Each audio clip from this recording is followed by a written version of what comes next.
मोहतरम चेयरमैन साहब, आपका बेहद शुक्रिया। मैं इस मोशन की मुखालिफत में खड़ा हुआ हूँ। सर, मैं शुरुआत में हबीब जालिब का एक शेर पढ़ना चाहता हूँ। आप उर्दू जानते हैं और लॉ मिनिस्टर भी उर्दू जानते हैं। हबीब जालिब ने कहा था कि हुक्मरान हो गए कमीने लोग, खाक में मिल गए नगीने लोग, हर मुहिब वतन जलील हुआ, रात का फासला तवील हुआ, आमिरों के गीत जो गाते रहे वही नामो दाद पाते रहे, रहजनों ने रेजनी की थी, रहजनों ने रेजनी की थी, रहबरों ने भी क्या कमी की थी। सर, मैं अभी सुन रहा था हमारे शिंदे ग्रुप के शिवसेना के पार्टी लीडर अपनी तकरीर कह रहे थे। कहा कि 6 दिसंबर में जब बाबरी मस्जिद को शहीद किया जा रहा था तो उस वक्त के वजीर आज़म नरसिम्हा राव पूजा कर रहे थे, आप ही ने कहा, और कहा कि वो डिस्टर्ब नहीं करना। तो ये बड़ा अजीब मौका है कि बीजेपी की ताईदी पार्टी ये कह रही है कि नरसिम्हा राव ने कहा कि मुझे डिस्टर्ब मत करो, मैं पूजा कर रहा हूं, और जिसने रथ यात्रा निकाला, इन दोनों को मोदी सरकार ने इस मुल्क का सबसे बड़ा सिविलियन अवार्ड दे दिया, सबसे बड़ा सिविलियन अवार्ड दे दिया। तो ये बताता है कि इंसाफ जिंदा है या जुल्म को बरकरार रखा जा रहा है। तीसरी बात यह है कि सर, इस ऐवान में सियासी पार्टियां आएंगी, चले जाएंगी। आप आए, मैं आया, हम भी चले जाएंगे। मैं इस जमीन की गिजा बन जाऊंगा, ये ऐवान तो बाकी रहेगा। मगर सर, मैं ताजुब कर रहा हूं कि लोकसभा मुख्तलिफ आवाजों में कैसे बोल सकता है। लोकसभा तो एक ही आवाज में बोलना चाहिए, और लोकसभा भी भारत के संविधान आइन के बेसिक स्ट्रक्चर का ताबे है। और सर, ये इसलिए कह रहा हूं कि 16 दिसंबर को ये ले कर देता हूं, 16 दिसंबर 1992 को इसी लोकसभा ने एक रेजोल्यूशन पास किया था। आप इजाजत दीजिए तो मैं पढ़ता हूं sir.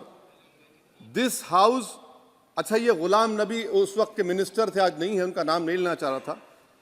This house strongly and unequivocally condemns the desecration and demolition of the Babri Masjid at Ayodhya by and at the instigation of forces represented among others by VHP, RSS and the Bajrang Dal, which has caused communal violence in the country. Such act of vandalism was carried out not only in violation of order of the Supreme Court, but amounted to an attack on the secular foundations of our country. This House expresses anguish at the happenings and wishes to reiterate its resolve that it will ceaselessly endeavor to uphold the secular and democratic traditions of our country and for the maintenance of rule of law. और एक paragraph है, नहीं पढ़ूंगा।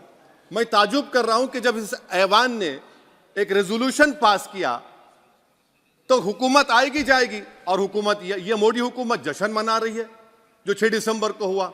तो ये एक बात है सर। चौथी बात यह है कि सर, नहीं, 6 दिसंबर के ऊपर कोई जश्न नहीं है।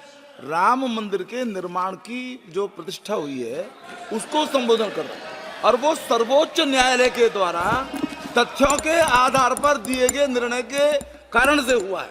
सर्वोच्च न्यायालय का निर्णय है, तथ्यों के आधार पर निर्णय है। वो विषय आपने बोल दिया, ठीक है, ओके। परंतु जो मंदिर का निर्माण है वो नियमानुसार सर्वोच्च न्यायालय के निर्णय से तथ्यों को देख करके। एक सेकंड, आप इस्लाम के बहुत जानकार हैं, विद्वान हैं वैसे भी अब कानून के। यदि किसी अन्य धर्म के स्थान पर मस्जिद बनाई जाए तो शायद उसको मान्य नहीं किया जाता। अभी ASI ने, सुप्रीम कोर्ट ने स्वीकार किया है कि वहां पर राम मंदिर था। तो इस विषय केवल यह है कि वहां पर राम मंदिर ठीक बना कि नहीं बना, वो विषय हो गया। तो कृपया इस पर यदि आप कुछ बोले तो बोलें प्लीज। सर, मैं आपको गलत साबित कर दूंगा सर भी। और मैंने रुक तो जाइए बड़ी इज्जत के साथ सर, मैं आपकी बड़ी इज्जत करता हूं सर। आपको मैं कोट कर रहा हूं सुप्रीम कोर्ट का जजमेंट, पैराग्राफ 1222 रोमन 17, उसमें लिखा गया है, the destruction of the mosque took place in breach of the order status को and the assurance given to this court the destruction of the mosque and obliteration of Islamic structure was an egregious violation of the rule of law. Egregious का मतलब जो छोटी मोटी अंग्रेजियों में आती है वो क्रिमिनल एक्ट कहा। और सर आपने कहा था कि वहां पर मंदिर को तोड़कर बनाया गया। सर मैं आपके सामने ये तमाम चीजें लेकर दूंगा, सुप्रीम कोर्ट के जजमेंट के पैराग्राफ्स हैं जिसमें सुप्रीम कोर्ट ने एएसआई की रिपोर्ट को नकारा। उन्होंने कहा कि मंदिर को तोड़कर मस्जिद नहीं बनाई गई थी। सुप्रीम कोर्ट ने कहा, ये सुप्रीम कोर्ट ने कहा। अब और मैं रख दूंगा, आप पढ़ लीजिए, आप पढ़ लीजिए। अच्छा सर मैं अपनी तकरीर पर आ जाता हूं, मैं अपनी तकरीर पर आ जाता हूं सर। तो मैं अपनी बात कर देता हूं सर।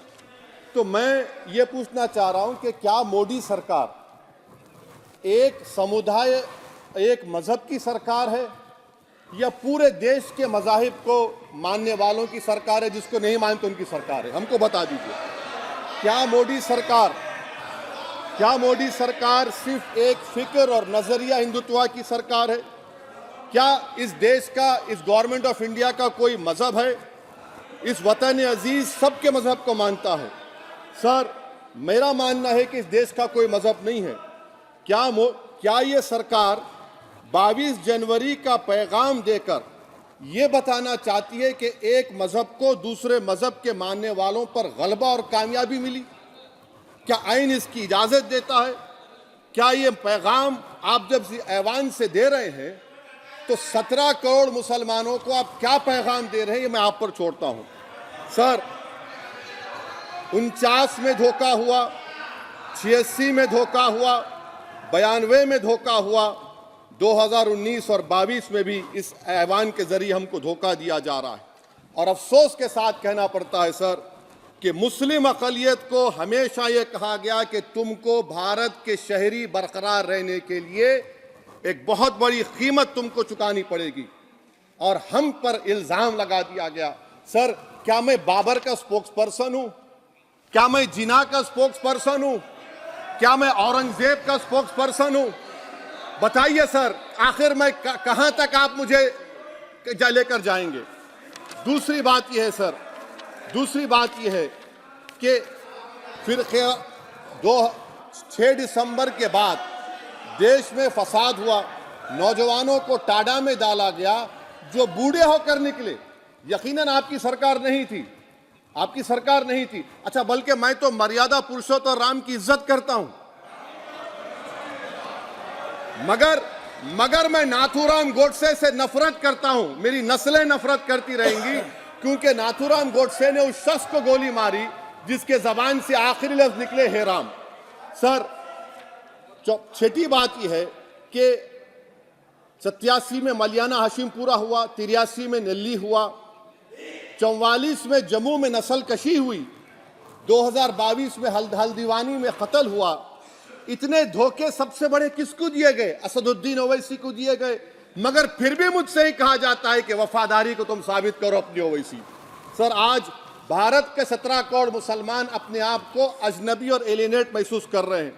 मैं बहुत बड़ी नाइंसाफी होती है, सर ये कोई तारीखी नाइंसाफी को इंसाफ नहीं किया जा रहा है। स्पीकर बल्कि सर, अंग्रेजी में स्पीकर सर केवल एक प्रश्न का जवाब ओवैसी साहब दे दें कि बाबर को वो आक्रमणकारी मानते हैं या नहीं मानते हैं? पुष्पमित्रा संघा को आप क्या मानते हैं? बताओ, पुष्पमित्रा संघा को आप क्या मानते हैं? जम्मू के वो, कश्मीर के वो राजा को क्या मानते हैं जिसके पास एक फौज थी मंदिरों को तोड़ने के लिए? आप क्या मानते हैं? यही तो मैं कह रहा हूं कि निशिकांत दुबे 47 में आजादी मिली, असदुद्दीन ओवैसी से बाबर की बात पूछ रहे हैं। तुम गांधी की बात पूछते, तुम बोस की बात पूछते, तुम जलियांवाला बाग की बात पूछते, तुम काला पानी में जो मुसलमान शहीद हो गए उनकी बात पूछते, मगर बाबर की बात पूछी जाती है। तो सर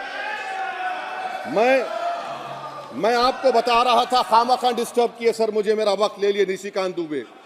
सर मैं आपसे कह रहा था मोदी हुकूमत ये पैगाम दे रही है भारत के मुसलमानों को कि जान बचाना है या इंसाफ चाहते हो। मैं कह रहा हूं मैं भीख नहीं मांगूंगा, मैं इस नंगी तासुब को कबूल नहीं करूंगा मैं दूसरे दर्जे के शहरी के मौक़िफ़ को कबूल नहीं करूंगा। मैं अपनी शनाख्त को नहीं मिटने दूंगा। अब मैं झूठी और दिल फरेब बातों पर हरगिज भरोसा नहीं करूंगा। मैं वो काम नहीं करूंगा जो बीजेपी और नाम निहाद सेकुलर पार्टियां चाहती हैं। मैं वो काम करूंगा जो आपको पसंद नहीं है, संविधान के दायरे में रहकर। सर, कंक्लूजन में मैं आपको बताना चाहता हूं कि आज इस देश को किसकी जरूरत है। इस देश को अयोध्या में, तारीख शायद नहीं पढ़ते होंगे, मौलाना अमीर अली कौन थे, पुजारी बाबा रामचरण दास कौन थे, अयोध्या के पुजारी थे। दोनों ने मिलकर अंग्रेजों के खिलाफ जंग लड़ी थी और दोनों ने, अंग्रेजों ने इनको गिरफ्तार किया और एक पेड़ पर मौलाना अमीर अली को और पुजारी रामचरण दास को फांसी दे दी गई। देश को इनकी जरूरत है। देश को शंभू प्रसाद, अचन खां, ये राजा देवी बख्श सिंह के फौज में थे, अंग्रेजों से मुकाबला किया। मुसलमान की लाश को जला दिया गया और शंभू प्रसाद को दफना दिया गया। इस देश को यह जरूरत है। देश को बाबा मोदी की जरूरत नहीं है। आज भारत को अयोध्या के मौलाना अमीर अली और रामचरण दास, अचन खान, शंभू खान की जरूरत है। सर, मैं अभी सुन रहा था ये नाम निहाद सेकुलर पार्टियों के बयानात को। क्या होता है सर, मैं खत्म कर रहा हूं, क्या होता है सर, जब काजी साहब गवाहों को लेकर दुल्हन के पास जाते कि तुमको निकाह कबूल है, तो दुल्हन शर्मा के खामोश बैठ जाती। तो इनकी खामोशी रजामंदी की अलामत है। जी जी। तो सर, मैं खत्म करने से पहले यह बताना चाह रहा हूं कि जब वजीर आजम जवाब देंगे तो क्या वो भारत के 140 करोड़ जनता के लिए जवाब देंगे या फिर सिर्फ हिंदुत्व की फिक्र रखने वालों का जवाब, मैं खत्म कर जवाब देंगे। मैं ये देश, दुनिया, मुसलमान देख रहा है। सर, मैं आपको ये भी बताना चाह रहा हूं, आखिर में कंक्लूड कर रहा हूं सर, 1 मिनट चाहिए, 1 मिनट चाहिए सर। सर, मेरा मानना यह है कि आज मैं बहैसियत एक भारत के गयूर मुसलमान के, let me stand as a tall Indian Muslim and say that the light of Indian democracy today is at its dimmest today, sir. Sir, in conclusion, मेरी फिक्र में, मेरा ईमान मुझे कहता है कि जिस जगह पर मस्जिद थी, है और रहेगी, बाबरी मस्जिद है और रहेगी। बाबरी मस्जिद जिंदाबाद, जिंदाबाद, भारत जिंदाबाद। जय हिंद।